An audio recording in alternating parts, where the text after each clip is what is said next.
নমস্কার বন্ধুরা।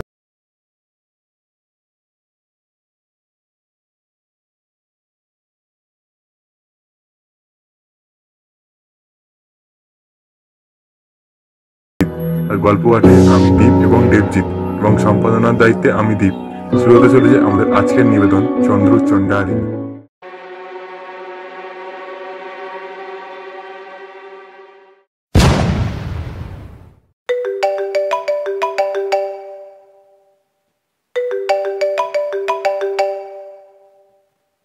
দীপের ফোনটা বেশ কয়েকবার বেজে উঠল এইভাবে।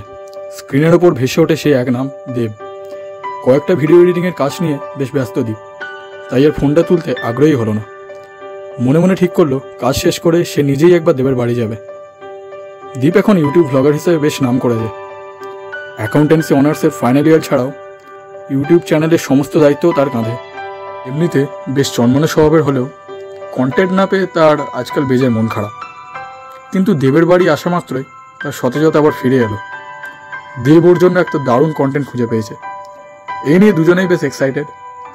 একদিকে ভালোই হলো, পদার্থবিদ্যা স্নাতকোত্তরের প্রথম বছর হওয়ায় দেবের চাপ খানিকটা কম। দীপ অনেকদিন ধরে ওর চ্যানেলে ভূতের বাড়ির ব্লগ বানাবার পরিকল্পনা করছিল, কিন্তু ঠিকমতো লোকেশন খুঁজে পাচ্ছিল না। অবশেষে দেব ওকে একটা সন্ধান দিল। বাড়িটাকে ঠিক ভুতুড়ে বলা চলে না, বীরভূমের রায়পুরের এক পুরানো রাজবাড়ি বলাটাই শ্রেয়। টানা 1.5 ঘন্টা এই নিয়ে বিস্তৃত গবেষণা করা দুজনে মনস্থির করল যে কালই রওনা হবে বীরভূম। যাত্রাপথ একেবারে সোজা। প্রথমে সাঁতরাগাছি জাংশন থেকে শান্তিনিকেতন এক্সপ্রেস ধরে ডিরেক্ট বীরভূম। ট্রেন যাত্রাটা নেহাতি খারাপ হয়নি। সারাটা রাস্তা দীপ শুধু ভিডিওর কথাই চিন্তা করল। এদিকে দেব বাকি প্যাসেঞ্জারদের সাথে বাক্যালাপ করেই সময়টা অতিবাহিত করে। এছাড়াও ভেজিটেবিল চপ, ঘুগনি, ঝালমুড়ি সব মিলিয়ে যাত্রার বিবরণ বেশ সুখকর। রায়পুর বীরভূম থেকে কয়েক কিলোমিটার দূরে। যাবার একমাত্র রাস্তা টেকার কিংবা বাস। সেই মতো একটা টেকারে চড়ে বসলো তারা। ভেবে এসেছিল রায়পুরে এসেই প্রথমে পল্টু মামার সাথে দেখা করবে, তাই টেকার থেকে নেমেই তারা গেল পল্টু মামার বাড়ি। পুরানো টালির চালের বাড়িতে ইট সুরকির গাঁথুনি, কিন্তু তাহলেও আপ্যায়ন ও সমাদরের কোনো অভাব হলো না। ফুলকো ফুলকো লুচি আর আলুর দম পেয়েই যাত্রাপথের সব কষ্ট যেন নিমেষে উদয় হয়ে গেল তাদের। খাওয়া দাওয়া সেরে তারা বেশি দেরি না করেই রাজবাড়ির উদ্দেশ্যে রওনা দেওয়ার জন্য প্রস্তুত হলো। এটা শুনে পল্টু মামা যেন বেশ দুশ্চিন্তায় পড়েন। তবুও দেবের কাছে তা প্রকাশ না করেই বলেন, তা যাচ্ছিস ভালো কথা, কিন্তু সাবধানে থাকবি আর কাজ মিটিয়ে সত্তর চলে আসার চেষ্টা করিস। দেব সাবধান হয়ে থাকবে জানিয়ে বিদায় জানালো। মামাকে কথা দিল যে এসে দেখা করেই তবে বাড়ি যাবে। এখান থেকে রাজবাড়ি প্রায় 4 কিলোমিটার। ছোট গাড়িটিতে একেবারে লোক ঠাসা, তাও লালমাটির রাস্তার সোঁদা গন্ধ, ছোট ছোট গ্রামগুলোর নিসর্গ প্রকৃতি তাদের কষ্ট যেন লাঘব করে দিল। দুপুরের সূর্য তখন মধ্য গগনে, প্রখর রোদে তাদের দুজনেরই কাহিল হবার জো। অনেকক্ষণ ধরে চলার পরও বন জঙ্গল ছাড়া কিছু দেখতে না পেয়ে তারা নিশ্চিত হয় যে রাস্তা হারিয়ে ফেলেছে। হঠাৎ গ্রামের একজন লোককে সামনে দেখতে পেয়ে দেব জিজ্ঞাসা করে যে রাজবাড়ির পথ কোনটা। জিজ্ঞাসা করতেই লোকটি অবাক দৃষ্টিতে তার দিকে তাকায় আর ধরা গলায় বলে ওঠে, হঠাৎ রাজবাড়ি যাবে কেন বাবা? গায়ে কি দেখার মতো আর কিছু নেই? দেব তার প্রশ্নের প্রত্যুত্তরে বলে, আসলে আমাদের কলেজের প্রজেক্টের একটা স্টাডি করতে হবে, তো তাই সেখানে দূরাত থাকবো। লোকটি দুশ্চিন্তার স্বরে বলল, থাকতেই পারো, রাজবাড়ির অবস্থা এখনো অতটা জীর্ণ হয়নি, কিন্তু খেয়াল রেখো বাবু, গ্রামের লোকেরা হামেশাই সেখানে জন্তুর বিকট আওয়াজ শুনতে পেত। দেব লোকটিকে ধন্যবাদ জানায় ও রাস্তার ব্যাপারে সব জেনে নেয়। কিছুটা পথ আসার পর দীপ হেসে ফেলে আর বলে, আরে ওই জন্যই হয়তো বলে গ্রামের লোকেরা বড্ড সরল। রাস্তা জেনে নেবার পর তারা আর না থেমেই হেঁটে চলল। প্রায় 1 কিলোমিটার হাঁটার পর চোখে পড়ল আগেকার আমলের এক লোহার গেট। গেটের ওপর 4 জায়গায় লেখা, এ বাড়িতে খবরদার আসবেন না, আসবেন না এ বাড়িতে, এ রাজবাড়ি অভিশপ্ত, আরও নানান সতর্কবাণী। কোনো কিছু পাত্তা না দিয়েই দীপ ভেতরে ঢুকল।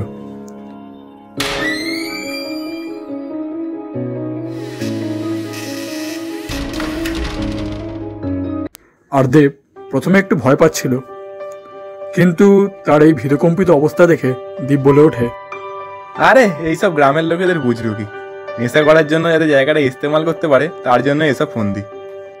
দেব দ্বীপের কথায় সায় দেয় আর নিজের মনকে সান্ত্বনা দিয়ে বলে, হ্যাঁ ঠিকই তো, এ যুগে অভিশাপ বলে আর কিছু আছে নাকি। রাজবাড়ির ভেতরের অংশ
প্রাসাদের দক্ষিণ দিকের একটা ঘর ছিল তালা মারা, যা দ্বীপের কৌতুক আরও বাড়িয়ে তুলল। সে ঠিক করলো ওইটাও তার ব্লগে দেখাবে। তখন কথা মতো দেব তালাটা ভাঙতে যাবে, ঠিক সেই সময়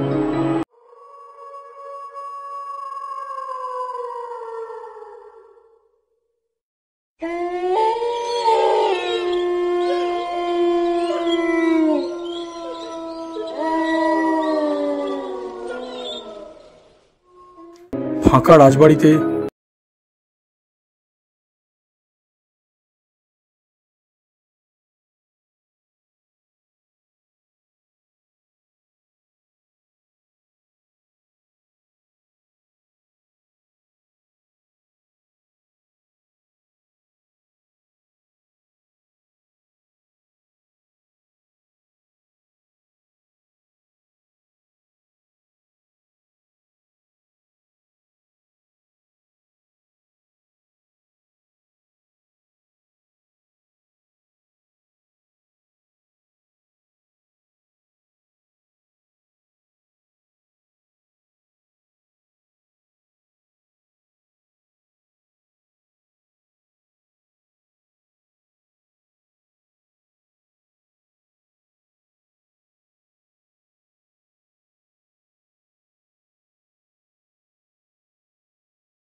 চায়ের দোকানের লোকটি বলেন যে সে গায়ে দর্শনীয় বলে কিছুই নেই। যাকগে, এত দূর এসে বসে থাকার পাত্র তো তারা নয়। তাই চায়ের দোকানে টিফিন সেরে তারা সেই রাস্তা ধরে এগোতে থাকলো। গ্রামের লালমাটির কাঁকুড়ে রাস্তা আর রাঢ় বাংলার নিসর্গ চিত্র তাদের দেহকে আরো প্রাণবন্ত করে তোলে। বাংলার গর্ব এই গ্রামের সরল জীবনকে চাক্ষুষ করতে পেরে তারা তৃপ্ত। পথ চলতে চলতে দেব গুনগুন করে রবি ঠাকুরের সেই বিখ্যাত গান গাইতে থাকে। দীপও অবশ্য এই সুযোগ ছাড়ে না। মোবাইল বের করে প্রকৃতির এই সুমধুর চিত্র ক্যামেরাবন্দি করতে শুরু করে। গ্রামের পুকুর, খাল, বিল ও কিছু মন্দির আর প্রাচীন জমিদার বাড়ি দেখতে দেখতে তারা অনেকটা পথ চলে আসে। সকালের মৃদু সূর্যালোক ধীরে ধীরে তেজ বর্ষণ করতে লাগলো। সূর্য তখন ঠিক তাদের মাথার উপর। অবসন্নতা ও ক্লান্তির জেরে দ্বীপ রাস্তার ধারের একটি হোটেলের ছাউনিতে রাখা বেঞ্চের উপর গিয়ে বসল। সেই হোটেলটিতেই মাছ ভাত প্লেট খেয়ে তারা একটু বসে জিরিয়ে নিচ্ছে। এমন সময় কয়েকজন লোক কোনো এক রুদ্রশেখর তান্ত্রিকের বিভিন্ন আশ্চর্য কীর্তির ব্যাপারে আলোচনা করছিল। দেবের বরাবরই এসব দিকে ভীষণ আগ্রহ, তাই সে তাদের দলে জুটে তান্ত্রিকের আদ্য প্রান্ত সব জেনে নিল। এ থেকে দীপ নিশ্চিত হয়ে গেল যে দেব আজ অবশ্যই সেই তান্ত্রিকের খোঁজ করে তার কাছে যাবে। দীপের এতে বিশেষ অসুবিধা নেই। আজ সে তাদের নিজের ঘরটাকেই একটু সাজিয়ে গুছিয়ে ভ্লগে দেখাবে, তাই হালকা কাজ। সেই মতো সে দেবকে তা জানিয়ে সেখান থেকে দ্রুত রওনা হলো। তারপর দেব চলল সেই তান্ত্রিকের খোঁজে। সেই লোকগুলোর মুখে দেব শুনেছে যে সেই তান্ত্রিকের নাকি অনেক আশ্চর্য রকম ক্ষমতা রয়েছে। আসলে ইনি রুদ্রশেখর তান্ত্রিক নন, রুদ্রশেখর তান্ত্রিকের ষষ্ঠম বংশধর। অনুসন্ধানের পর দেব শেষমেশ খুঁজে পেল সেই তান্ত্রিকের ঘর। লোকমুখে সে এও জেনেছে যে রুদ্রশেখর তান্ত্রিকের নাকি এ গায়ে আগে অনেক প্রভাব ছিল, কিন্তু সেই জীর্ণ কুঁড়ে ঘরটি দেখে দেবের মনে হলো না যে তার বংশধরেরও একই প্রভাব রয়েছে। যাই হোক, দেব সেই কুঁড়ে ঘরটির দরজায় বেশ কয়েকবার টোকা দিল, কিন্তু কোনো সাড়া পাওয়া গেল না। এরপর দেব একটা হাঁক দেওয়ার পরেই লোকটি ঘর থেকে বেরিয়ে এলো। স্বাস্থ্যবান ও দশাশয় চেহারা, হালকা শ্যামবর্ণ গায়ের রং, আর গায়ে গাঢ় লাল বর্ণের বসন। কপালে রয়েছে ললাটোজ্জ্বল টিকা। দেখলেই স্পষ্ট বোঝা যায় যে ইনিই কোনো এক দুর্দণ্ড প্রতাপ রুদ্রশেখর তান্ত্রিকের বংশধর। দীর্ঘদিন ধরে না কাটা কাঁচা পাকা দাড়ির ফাঁক দিয়ে শোনা গেল, ভেতরে এসো। দেব নির্দ্বিধায় কুঁড়ে ঘরটির ভেতরে প্রবেশ করল। পুরো ঘরটাই তন্ত্রবিদ্যার বই আর পুঁথিতে ভর্তি। চারিদিকে ছড়ানো ছেটানো রয়েছে অসংখ্য তন্ত্র সাধনা বিদ্যার সরঞ্জাম। দেব ঘরের মাঝখানে পাতা একটি আসনের ওপর বসল, আর তান্ত্রিক বসল শুকনো বাঘছালের ওপর। তান্ত্রিক এক নজরে যেন দেবকে আপাদ মস্তক পর্যবেক্ষণ করে নিল। দেব কিছু একটা বলতে যাবে, ঠিক এমন সময় তান্ত্রিক থেকে রুখে দিয়ে বলল, তোমাদের দেখা হয়েছিল তাহলে চন্দ্রচণ্ডালিনীর সাথে? দেব ভ্যাবাচাকা খেয়ে বলল, মানে?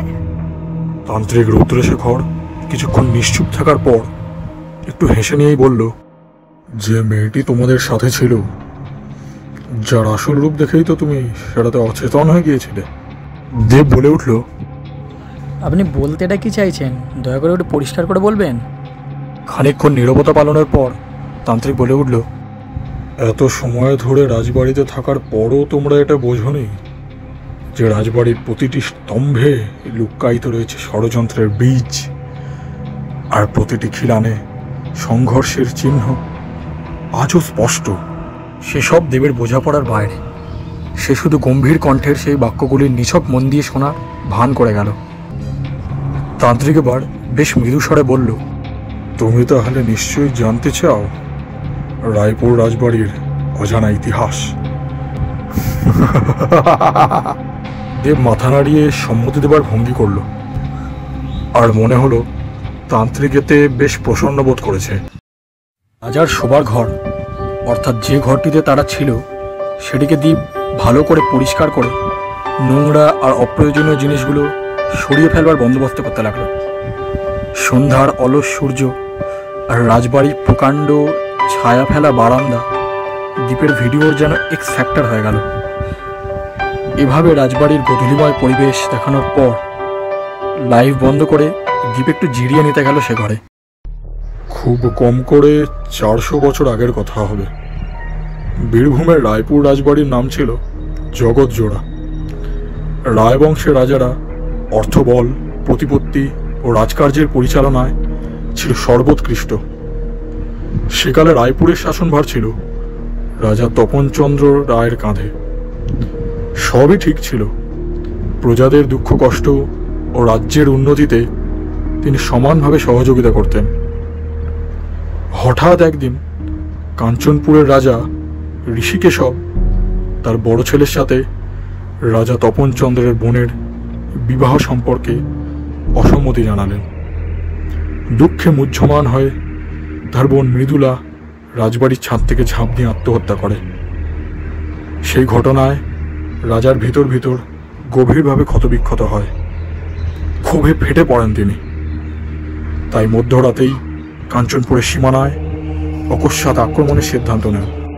কাঞ্চনপুরের রাজা কোনোভাবে তা আগে থেকেই জানতে পেরে যান ও রাজা তপনচন্দ্রের সেনাদল সম্পূর্ণভাবে বিধ্বস্ত হয়। ছত্রভঙ্গ হয় তাদের পরিকল্পনা। যুদ্ধ হেরে কোনো ক্রমে বনে পালিয়ে বাঁচেন রাজা তপনচন্দ্র। শেষে ছদ্মবেশ ধারণ করে পৌঁছান রায়পুর। রাজবাড়ি ফিরে মন্ত্রী ব্রজেশ মুখোপাধ্যায়কে তলব করেন আর জানান এমন এক লোকের সন্ধান করতে যে তাকে মায়াবী শক্তিতে বলশালী করে তুলতে সক্ষম। অনেক দিন কেটে যাবার পর সেকালের অন্যতম প্রতাপশালী তান্ত্রিক রুদ্রশেখর গঙ্গোপাধ্যায় নিজে থেকেই রাজার দরবারে হাজির হন। রাজার সমস্যার ব্যাপারে শুনে অথর্ব সংহিতা থেকে পাওয়া তথ্য ও প্রাচীন তন্ত্রশাস্ত্রে উল্লিখিত চণ্ডালের আরাধনার কথা তিনি রাজাকে জানান। তা শুনেই প্রতিশোধ ও ক্রোধের আগুনে রাজার যৌক্তিক ইন্দ্রিয় জ্ঞান ও সাধারণ বিচার বুদ্ধি যেন নিমেষেই লোপ পেয়ে যায়। রাজা মায়াবী শক্তির সর্বাধিকারী হওয়ার আশায় নিজের সবকিছু বলিদান দিতেও রাজি হয়ে যান। রুদ্রশেখর তার তন্ত্রবিদ্যার পুঁথি বার করে রাজার উদ্দেশ্যে বলেন, চণ্ডালের আরাধনা কিন্তু অত সোজা ব্যাপার নয়, আপনি পারবেন তো? অসীম মায়াবী শক্তির অপদেবতা ছিল চণ্ডাল। চণ্ডাল কোনো সাধারণ ভূত পিশাচ কিংবা ব্রহ্মদৈত্য নয়। চণ্ডালের সাধনা করতে গেলে আপনাকে তার সবকটি শর্ত মানতে হবে। রাজা আগামী ভয়াবহতার কথা কিছু না বুঝেই সম্মতি দিয়ে দেন। তৎপর রুদ্রশেখর আর কিছু বলেন না। তিনি বুঝে যান যে রাজা তপনচন্দ্র প্রতিহিংসার গ্লানিতে পুরোপুরিভাবে অন্ধ হয়ে গেছেন। রুদ্রশেখর তারপর রাজাকে চণ্ডালের আরাধনার সমস্ত পদ্ধতি বললেন। রাজা কিছুক্ষণ কপাল কুঁচকে বসে থাকলেন পাশে। মন্ত্রী ব্রজেশ মুখোপাধ্যায় সেসব দেখে চলেছিল নির্বাক হয়ে, ছোট্ট এক শিশুর মতন। চণ্ডালের আহ্বানে অন্দর মহলের একটি ঘরে বানানো হলো অষ্টধাতুর তৈরি বৃহৎ বড় একটি চাকতি, যার উপর খোদাই করে আঁকা রয়েছে একটি তারার নকশা। তারার ভিতরে আবার অপেক্ষাকৃত ছোট একটি পঞ্চভূত সাধনার চিহ্ন। চাকতিটি বসানো হলো ঘরটির ঈশান কোণে, যাতে পূর্ণিমার চাঁদের জ্যোৎস্না চাকতিটির ঔজ্জ্বল রৌপ্য বর্ণকে আরো সমৃদ্ধ করতে পারে। রুদ্রশেখর আগে থেকেই আনিয়ে রেখেছিলেন অনেকগুলি শুকনো চন্দন কাঠের গুঁড়ি, যেগুলি কাঠুরেরা রাজবাড়ির অন্দরেই কেটে রেখে গিয়েছিল। দেখতে দেখতে রাত্রে নেমে এলো। পূর্ণিমার চাঁদ প্রাসাদ বাড়ির অন্দরের ওই ঘরে দেখা দিতেই আরম্ভ হলো মহাযজ্ঞ। যজ্ঞ হবে সেই রৌপ্য চাকতির ওপর রাখা নরকঙ্কালের দেহাংশের ওপর। রুদ্রশেখর একাই যজ্ঞে বসলেন। নরকঙ্কালের দেহাবশেষের ওপর দাউ দাউ করে জ্বলে উঠল আগুনের লেলিহান শিখা, যেন ঝাপটে কেড়ে নিতে চাইছে সকলের প্রাণ। রুদ্রশেখর চণ্ডালের বীজ মন্ত্র জপ করতে লাগলেন। ওম হং হিং হৌ সঃ চণ্ডালায় নমঃ। ওম শ্রাং সৌং সঃ চুদ্ধতেজায় নমঃ। ওম হং হিং হৌ সঃ চণ্ডালায় নমঃ। ওম শ্রাং সৌং সঃ চুদ্ধতেজায় নমঃ। হঠাৎই যেন আগুনের তেজ কয়েকশো গুণ বেড়ে গেল। সবাই দেখতে পেল আগুনের উপরিভাগের যে প্রজ্বল্যমান শিখা এক বিশাল কঙ্কাল করটির রূপ ধারণ করেছে। সেই আগুনে আচ্ছাদিত মুন্ডের বাকি দেহটা জমাট বাঁধা অন্ধকার। দেখে যথার্থ বোঝা গেল ইনি হলেন সকল মায়াবী শক্তির অধিপতি চণ্ডাল। রুদ্রশেখর তান্ত্রিক এবার তাজা রক্তের বাটিটা আগুনে ঢেলে দিলেন। চণ্ডালকে প্রসন্ন করার প্রক্রিয়াগুলি একে একে সম্পন্ন করার পর তিনি চণ্ডালের কাছে রাজার আবেদন জানালেন। গহীন অরণ্য থেকে ধেয়ে আসা ঝোড়ো বাতাসের মতো চণ্ডাল বলে উঠল, বলিদান চাই আমার, বলিদান। রুদ্রশেখর চণ্ডালের অসীম রক্তক্ষুধার নিবৃত্তি করার পর রাজার স্ত্রী রানী উমাদেবীকে আনালেন। তাকে সেই অষ্টধাতুর চাকতির ওপর অজ্ঞান অবস্থায় শোয়ানো হলো, আর তার সারা গায়ে তান্ত্রিক রুদ্রশেখর গরম রক্ত ঢালতে লাগলেন। মাথা, হাতে ও পায়ে দিলেন লাল চন্দনের প্রলেপ, আর গলায় পরিয়ে দিলেন রক্ত জবার মালা।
অষ্টধাতুর চাকতিটিতে খোদাই করা পঞ্চভূত চিহ্নের মধ্যে বিলীন হয়ে যায়। নিভে যায় সেই দীর্ঘাকায় আগুনের শিখা। কথা মতো চণ্ডাল রাজা তপনচন্দ্রের আত্মাকে মায়াবী শক্তিতে পরিপূর্ণ করে, আর আমৃত্যুকালের জন্য পুনরায় নরকলোকে পাঠান। অসীম শক্তি সম্পন্ন রাজার সেই ভয়াল রূপ দেখে তান্ত্রিক রুদ্রশেখরও কম্পিত হন। তারপর রাজা তার সব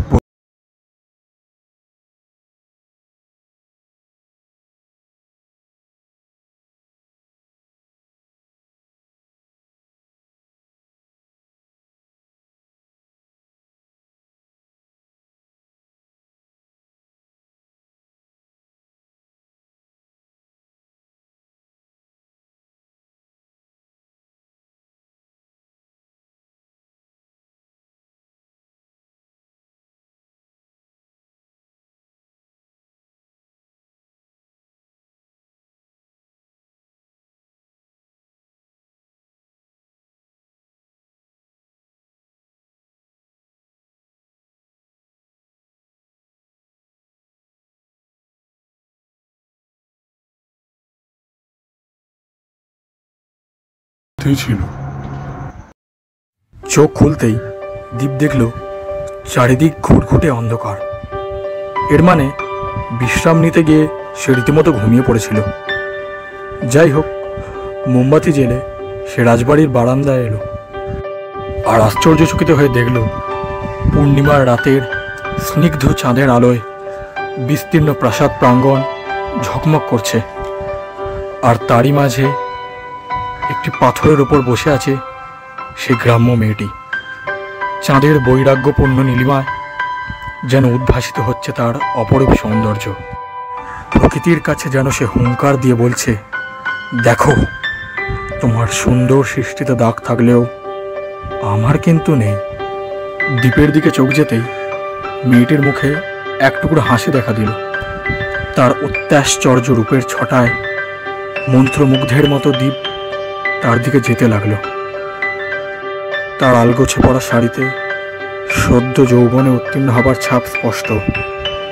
দ্বীপ তার কাছে যেতেই মেয়েটি ক্ষীণ কণ্ঠে বলে উঠল, তুমি কি সত্যি সত্যি চলে যাবে? দ্বীপ কিঞ্চিত বিষণ্ণতা সুরেই বলল, হ্যাঁ, কিন্তু যাওয়ার ইচ্ছে করছে না মোটেও। মেয়েটি এবার বলে উঠল, থেকে যাবে না হলে আমার সাথে। দীপ এক দৃষ্টে মেয়েটির কৃষ মুখের দিকে তাকিয়েছিল। হাঁস ফিরতেই সে বলে, হ্যাঁ, ভালো কথাই বলেছ। এবার মেয়েটির হাতের কোমল স্পর্শে দীপের সারা শরীরে যেন শিহরণ বয়ে গেল। মেয়েটির চোখের কোণে জল দেখা দিল। তুমি কি সত্যি সত্যি চলে যাবে? দীপ তখন মেয়েটির শিশির ভেজা গোলাপের পাপড়ির মতো গায়ে হাত রেখে বলল, তোমার নামটা কি? যত্নের অভাবে মলিন হয়ে যাওয়া গাল দুটিতে একটা মৃদু হাসি এনে সে বলল, চন্দ্রাবতী। বাহ, খুব সুন্দর নাম তো তোমার। মেয়েটিও এবার আড়ষ্টতা কাটিয়ে দীপের পাশে বসে গল্প করতে লাগলো। তান্ত্রিক গম্ভীর গলায় বলল, তা বিশ্বাস নাই করতে পারো, কিন্তু এটা তো মানবে যে চন্দ্র চণ্ডালিনী তোমাদের সাথেই ছিল। দেব বেশ অবাক হয়ে বলল, কে এই চন্দ্রচণ্ডালিনী? একটু খোলসা করে বলবেন? তুমি কি ভাবলে রাজা আর চণ্ডালের কাহিনী এখানে শেষ? দেব ভ্যাবাচাকা খেয়ে বলল, তাহলে তাহলে তোমায় এবার বাকি ঘটনাটা বলি।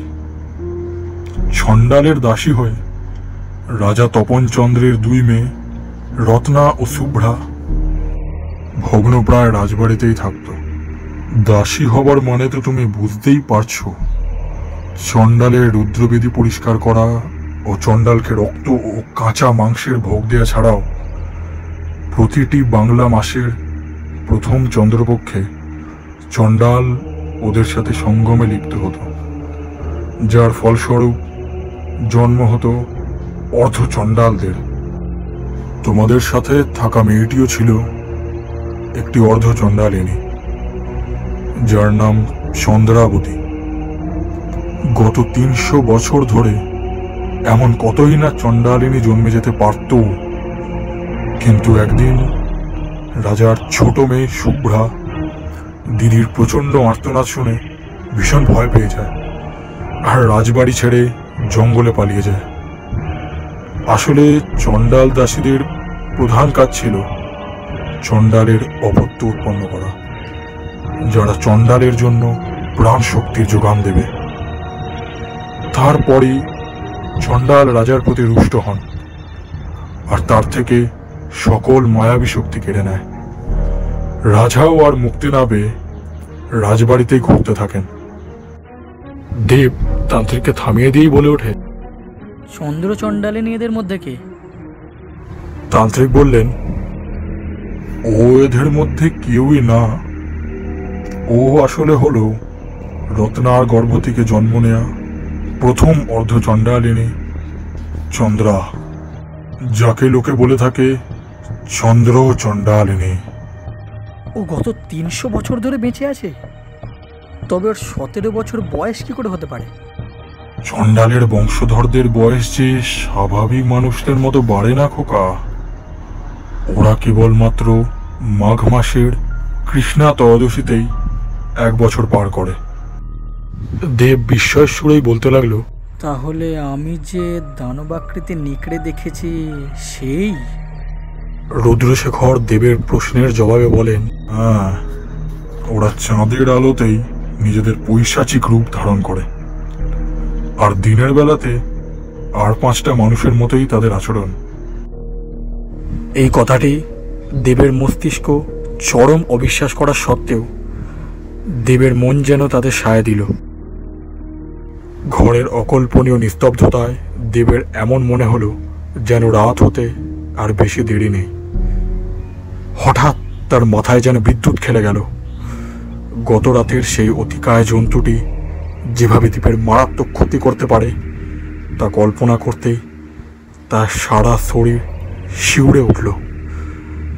সে কিছু বলতে যাবে, ঠিক এমন সময় তান্ত্রিক তাকে থামিয়ে দিয়ে বলে উঠলেন, তুমি ভুল ভাবছ।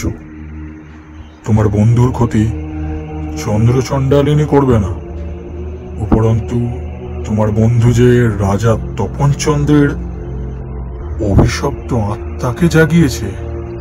শুনেই দেবের ভিমড়ি খেয়ে যাওয়ার উপক্রম। নিজেকে সামলে নিয়েই সে বলে, রাজা এখানে? তা কি করে সম্ভব? তোমার বন্ধু রাজার আত্মাকে বাঁধনমুক্ত করেছে, আর পূর্ণিমার রাতের দ্বিগুণ শক্তিতে তোমার বন্ধুর বিপদ যে অবশ্যম্ভাবী। দেব অবাক হয়ে বলে, রাজা এখানে? তা কি করে সম্ভব? তবে চিন্তা করো না, তোমার বন্ধুর কোনো ক্ষতি হবে না। দেব ভীষণ বিরক্ত হলো। এরকম বিশ্রী মজা সে মোটেও পছন্দ করে না। তাই একটু জোর গলায় সে বলে উঠল, রুদ্রশেখরের বংশধর না ছাই, ভণ্ড তান্ত্রিক কোদাগার। তান্ত্রিক এবার ক্রোধে গর্জে উঠল। খবরদার ছোড়া, আমার সামনে গলা উঁচিও না, না হলে অচিরেই প্রাণটা হারাবে। দেব এবার বেশ ভয় পেল। এসব লোকেরা যে ভীষণ হিংস্র হয় তা সে আগে থেকেই জানতো। তাই সত্তর ক্ষমা চেয়ে নিল। আমাকে ক্ষমা করে দিন। আচ্ছা থাক।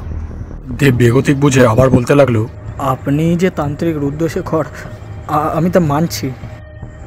তান্ত্রিক একটু বিরক্তি সুরে বলল, আহা, বললাম তো থাক। তান্ত্রিক রুদ্রশেখর এবার নিজের মুখে কিসব বিড়বিড় করতে করতে বলল, আমার এত বছরের সাধনার আজ তুমি অপমান করলে।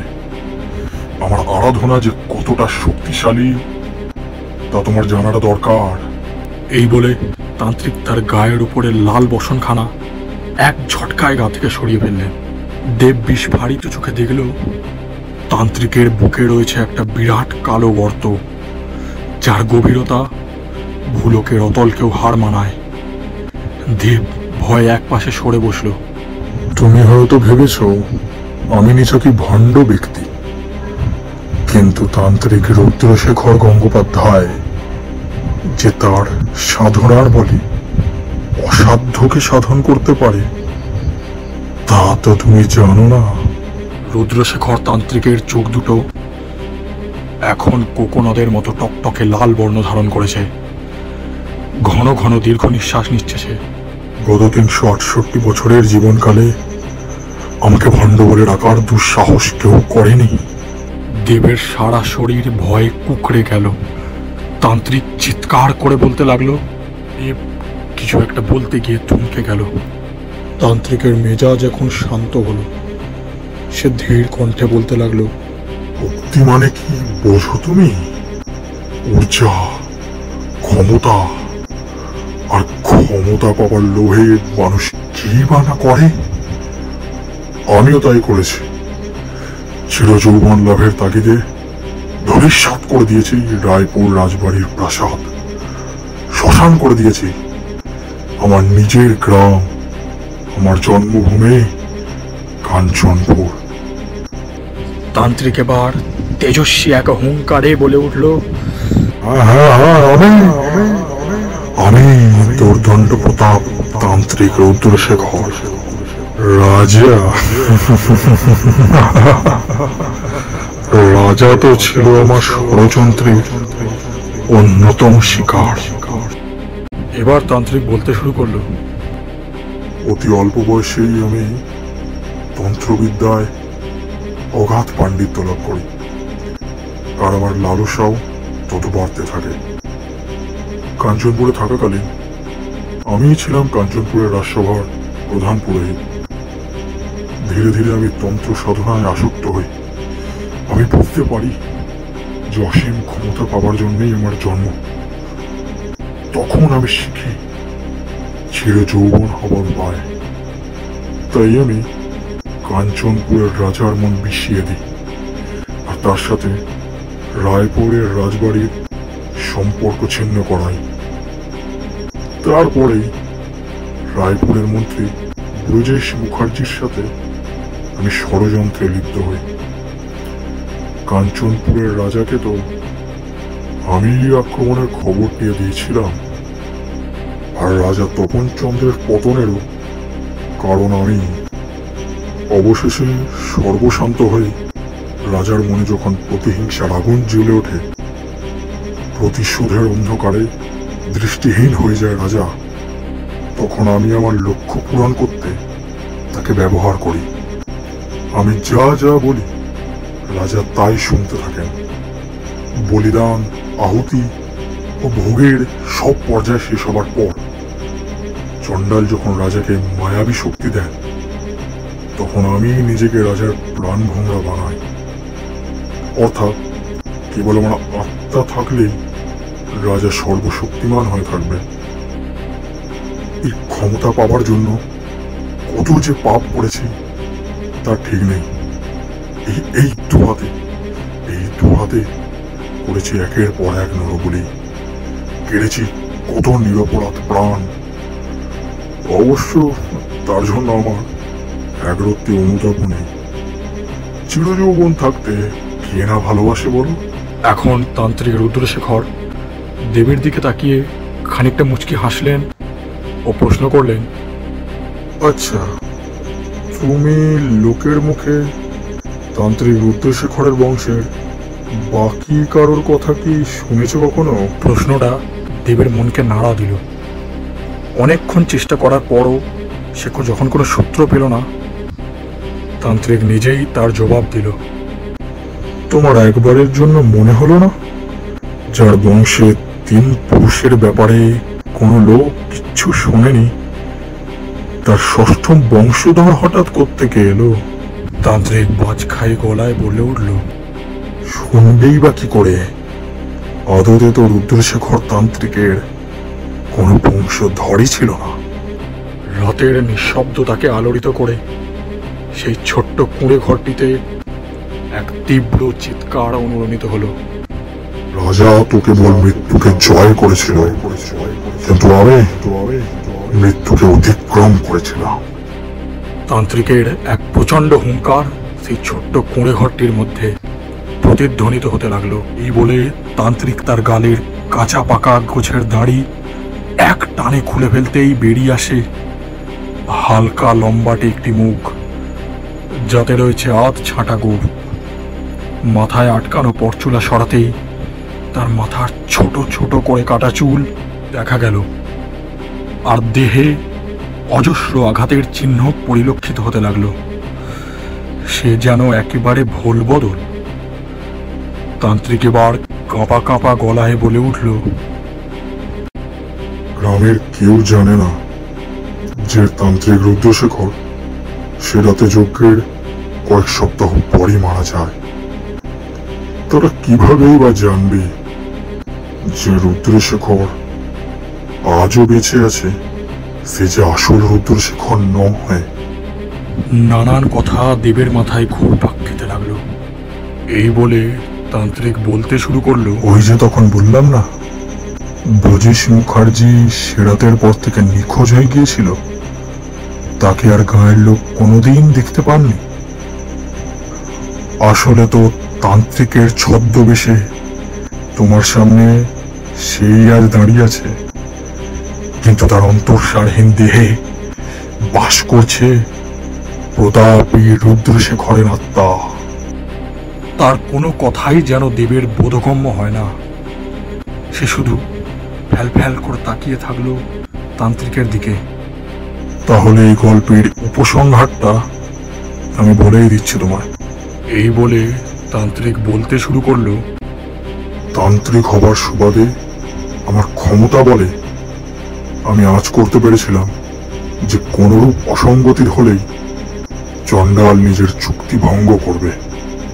সেই জন্য আমি অর্থাৎ রুদ্রশেখর মৃত্যুঞ্জয় মহাতামস যজ্ঞের দ্বারা নিজের প্রাণ একটি কোষ্ঠী পাথরের মধ্যে আবদ্ধ করি, আর সেই রাতেই ব্রজেশকে হত্যা করে ও তার বিপদ আসন্ন দেখে তড়ি ঘড়ি নিজের আত্মাকে ব্রজেশের নিথর দেহে স্থাপন করি। যথাযথভাবে চণ্ডাল পরের দিন রাজা তপন চন্দ্রের আত্মাকে শর্ত বহির্ভূত করে আর একটি পাথরের পুতুলে আবদ্ধ করে রাখে। প্রধান ভোমরার মৃতদেহ ভেবে চণ্ডাল যাকে ফিরিয়ে নিয়েছিল সে ছিল আত্মাশূন্য রুদ্রশেখর গঙ্গোপাধ্যায়। এত ছলনা, এত বঞ্চনার পর আমি পেলাম চিরযৌবন। এর যে কি অসম্ভব সন্তুষ্টি তা তুমি বুঝবে না। আমাকে এখনো আরো সাধনা করতে হবে, যদিও সময়ের অভাব আমার নেই। তান্ত্রিক ব্রজেশ মুখার্জি বলি বা রুদ্রশেখর তান্ত্রিক, দুজনেই এই সময় চক্রের এক ধ্রুবক। এদিকে দীপ খেয়ালই করেনি যে কখন ঘড়িতে 10টা পার হয়ে গেছে। তান্ত্রিক এবার তাকে একটু সতর্ক করেই বলল, এবার তাড়াতাড়ি বেরিয়ে পড়ো, তোমার বন্ধু খুব বিপদের মধ্যে রয়েছে। তান্ত্রিকের আদেশকে সম্মতি দিয়ে এবং বিদায় জানিয়ে দেব এক ছুটে সেখান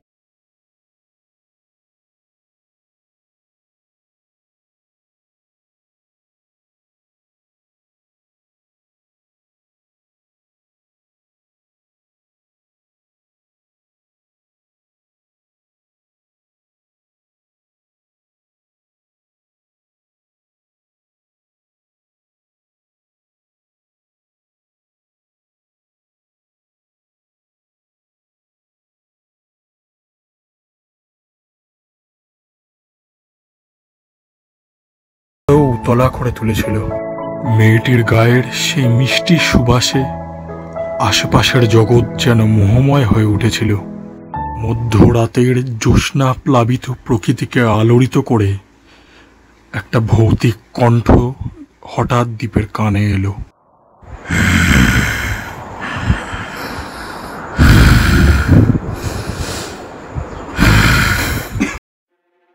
তারপরই দ্বীপের হৃৎপিণ্ড স্তব্ধ হয়ে যাবার উপক্রম করে একটা গগন রাজবাড়ির প্রতিটি খিলান কেঁপে উঠল। দ্বীপের মনে হলো যেন তার ডান কাঁধটা বেশ হালকা লাগছে।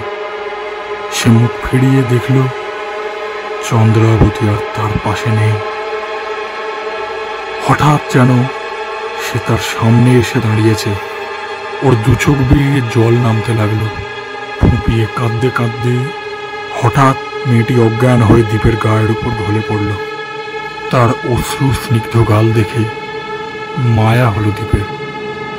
হঠাৎ সে অনুভব করল মেয়েটি কাঁপছে আর তার সারা দেহ অসম্ভব উষ্ণ। দ্বীপ চন্দ্রাবতীকে পাথরটির উপর শোয়াতেই সে লক্ষ্য করে মেয়েটির শ্বেত শুভ্র গায়ের রং ধীরে ধীরে পরিণত হচ্ছে গাঢ় কালো বর্ণে।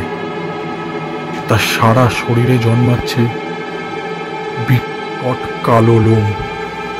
তার ছিপছিপে দেহ অস্বাভাবিকভাবে বিকৃত আকার নিল। মেয়েটির আকর্ষণীয় শারীরিক গঠন পরিণত হতে লাগলো অনাবৃত এক দানব দেহে। আলগোছে পড়া শাড়িটা ছিন্ন ভিন্ন করে যেন নিমেষের মধ্যে ফুটফুটে একটি মেয়ে রূপান্তরিত হলো এক রাক্ষসে নেকড়েতে। তাকে মেলাতে পারল দেবের দেয়া সেই অদ্ভুত জন্তুর বর্ণনার সাথে। ভাবতেই তার সারা গায়ে কাঁটা দিয়ে উঠল। সেই ভয়াবহ পৈশাচিক জন্তুটি হঠাৎ যেন প্রাণ পেল। তৎক্ষণাৎ সেই ভৌতিক চিৎকারের উৎস লক্ষ্য করে সেদিকে ছুটতে লাগলো। এতক্ষণ পর দ্বীপ উপলব্ধি করল যে চিৎকারটা রাজার শয়নকক্ষ থেকেই এসেছিল। দ্বীপ বেশ ভীত সন্ত্রস্ত হয়ে ঘরটির দিকে তাকাতেই দেখতে পেল ঘরের জমাট বাঁধা অন্ধকারে উজ্জ্বল অগ্নিস্ফুলিঙ্গের মতো দুটি চোখ। ধীরে ধীরে তার সম্পূর্ণ দেহটি প্রকাশ পেতে দ্বীপ আতঙ্কে মাটিতে পড়ে গেল। সে এক বীভৎস রাক্ষসের অবয়ব, যার দশাশয় শরীরের সর্বাঙ্গ ক্ষতবিক্ষত, অথচ তার দেহাংশগুলি বেশ অস্পষ্ট, যেন জন্ম ও মৃত্যুর সীমারেখায় সে বিরাজমান। রাক্ষসটি তার হাতের তীক্ষ্ণ নখরযুক্ত আঙুল দিয়ে যেন দ্বীপকে ইশারা করল। দ্বীপের মাথা চিন্তায় যন্ত্রণায় ফেটে পড়তে লাগলো। এমন সময় দোতলার বারান্দা থেকে আচমকা সেই দানব আকৃতি নেকড়েটি ওই বিভৎস মায়াবী রাক্ষসের ওপর ঝাঁপিয়ে পড়ল। রাজার শয়নকক্ষটি ছিল রাজবাড়ির দক্ষিণ পূর্ব অংশে। দুই অশরীরী শক্তির সংঘর্ষে রাজবাড়ির সমস্ত ইট যেন কেঁপে উঠল। দ্বীপ যেন প্রত্যক্ষ করছিল প্রকৃতির সেই ভয়ানক প্রতিযোগিতা। তারপরে বিভৎস রাক্ষস মূর্তিটি জন্তুটির কাছে বশ মানলেও শত বছরের পুরানো স্তম্ভ আর তাদের ঘাত প্রতিঘাত সহ্য করতে পারল। একে একে সমস্ত খিলান স্তম্ভ মাটিতে ধরাশায়ী হয়ে পড়ল। বিশাল চাইয়ের টুকরোগুলো অনেক দূরে ছিটকে উঠেছে। রাজবাড়ির প্রায় সমস্ত অংশ ধুলোয় ঢেকে গেছে। ধুলোর পর্দা সরতেই দ্বীপ দেখল রাজবাড়ির পুরো দক্ষিণ পূর্ব অংশটা ধ্বংসস্তূপে পরিণত হয়েছে। ও রুখে দিয়েছে দুই অতি প্রাকৃতিক শক্তির লড়াই। কিন্তু তাও দ্বীপের চোখে জল। সে তো প্রাণে বেঁচেছে, কিন্তু চন্দ্রাবতী তার রক্ষায় নিজেকে বিসর্জন দিয়ে দিয়েছে। ঠিক সেই মুহূর্তে দ্বীপ শুনতে পেল এক অতি পরিচিত কণ্ঠ। দীপ, দীপ, কোথায় তুই? হন্তদন্ত হয়ে দ্বীপকে ছুটে আসতে দেখে দ্বীপের মনে শান্তি হলো। তাদের জিনিসপত্রগুলো যদিও ধ্বংসস্তূপের নিচে চাপা পড়ে গেছে, তাও তারা যে প্রাণে রক্ষা পেয়েছে এতেই তারা খুশি। আর 7-5 না ভেবে তারা কোনো ক্রমে রাজবাড়ি থেকে বেরিয়ে এলো। চিন্তার বশে তারা আর পল্টু মামার বাড়ি দেখা করার কথা ভুলেই যায়। কিন্তু রায়পুর রাজবাড়ির স্মৃতি তারা আর কখনো ভুলতে পারবে না। ট্রেনের জানলার সিটে বসে দীপ আপন মনে হলেও বেশ জোরেই কথাটা বলে ফেলল। মেয়েটার সাথে ভীষণ মায়ায় জড়িয়ে পড়েছিলাম রে।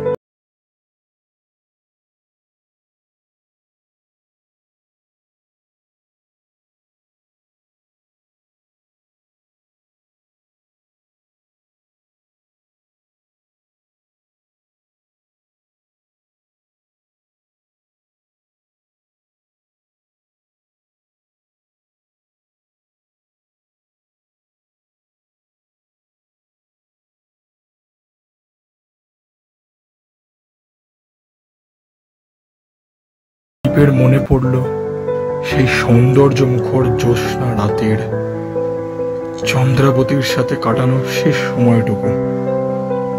ঠিক তখনই সোনালী ধান ক্ষেতের মাঝে দাঁড়িয়ে থাকা একটি অল্প বয়সী গ্রাম্য মেয়েকে দেখে দীপের মনে হলো যেন নির্ঘাত চন্দ্রাবতী আবার তার পিছু নিচ্ছে।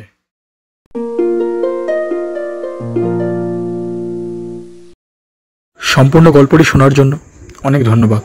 সমাপ্ত হলো আমাদের আজকের উপস্থাপনা চন্দ্র চণ্ডালে। গল্প রচনায় দেবজিৎ, আর গল্প পাঠে দেবজিৎ ও দীপ, আর গল্পের সম্পাদনায় দীপ।